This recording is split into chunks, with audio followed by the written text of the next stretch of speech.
Dohyuk coughed, smoke stinging his eyes. The acrid air burned his lungs with every breath he took, making it almost impossible to breathe.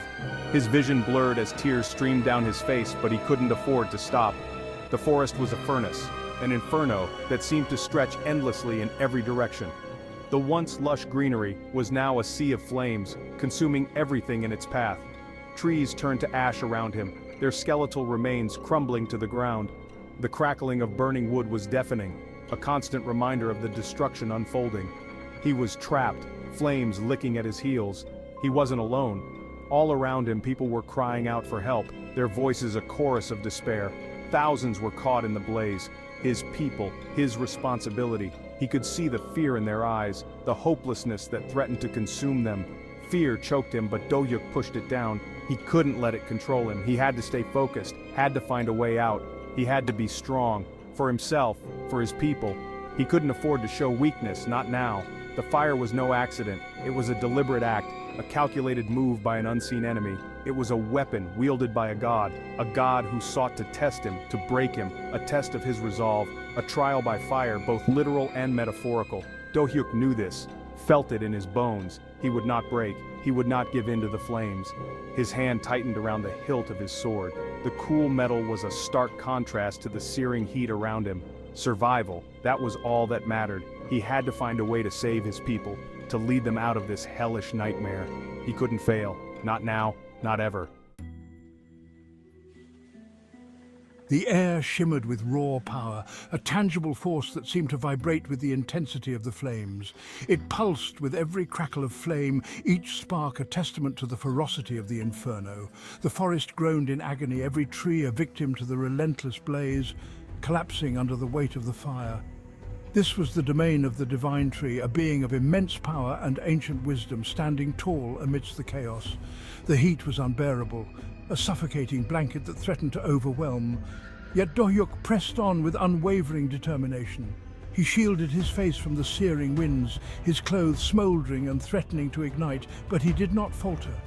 Each step was a victory, a testament to his resolve and strength. He could feel the eyes of the divine tree on him, watching, judging his every move, weighing his worth. This inferno was its challenge, a trial by fire that would test his limits and his spirit, a test of his worth, his courage and his ability to withstand the divine flames. The scent of burning wood filled his nostrils, a harsh reminder of the destruction around him. But above it all, Dohyuk smelled magic. Ancient, powerful, and utterly hostile. The magic was a living entity, challenging him to prove himself worthy of the divine tree's power. With every step, every breath, Dohyuk felt the weight of the trial, but he knew that beyond the flames lay the promise of something greater. He stood tall, undeterred by the inferno, ready to face whatever the divine tree had in store for him. For in the heart of the fire, amidst the destruction and chaos, there was a glimmer of hope, a promise of rebirth and renewal.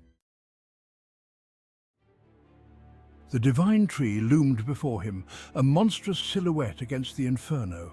Its trunk was a pillar of fire, its branches claws reaching for the sky. Dohyuk felt small, insignificant, but fear was a luxury he couldn't afford.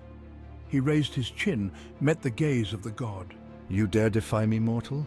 I fight for my people, I will not yield. Section 4. A pact with death. A figure materialized from the flames, Grava, the god of death, his eyes burning like hot coals. He was an ally, but also a harbinger of destruction. Turn back, this is madness. I have made my choice. He knew the risks, the price of defiance. Then embrace your fate. Grava said, a hint of sadness in his voice. He vanished, leaving Dohyuk alone in the heart of the inferno. Section 5. The will to endure. The heat was suffocating, the air thick with smoke.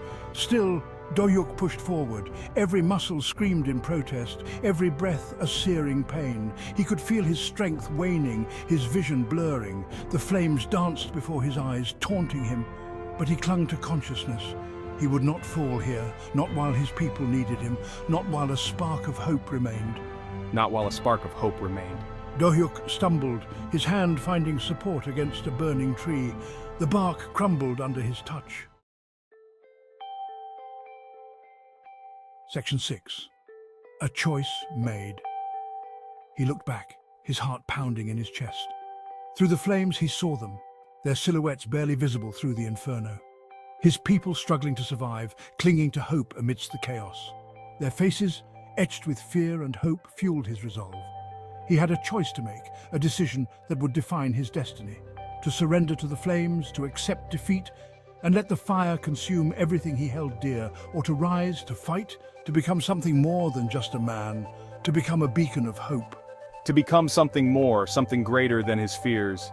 Doryuk closed his eyes, drawing a deep breath, feeling the weight of his choice. The air scorched his lungs, but it also filled him with a strange energy, a power he had never felt before. He wasn't sure if he could win, but he would make the gods pay for every inch of ground. He would fight, not just for himself, but for everyone who believed in him, for everyone who needed him to be strong. Section 7, The Unbreakable Will. Opening his eyes, Doryuk felt a surge of power. The flames around him seemed to shy away, as if pushed back by an invisible force. He was no longer a man facing a god, he was a shield, a protector, standing between his people and annihilation. The divine tree awaited, the final confrontation was at hand, and you, Doryuk, Unbreakable, would meet its challenge head-on.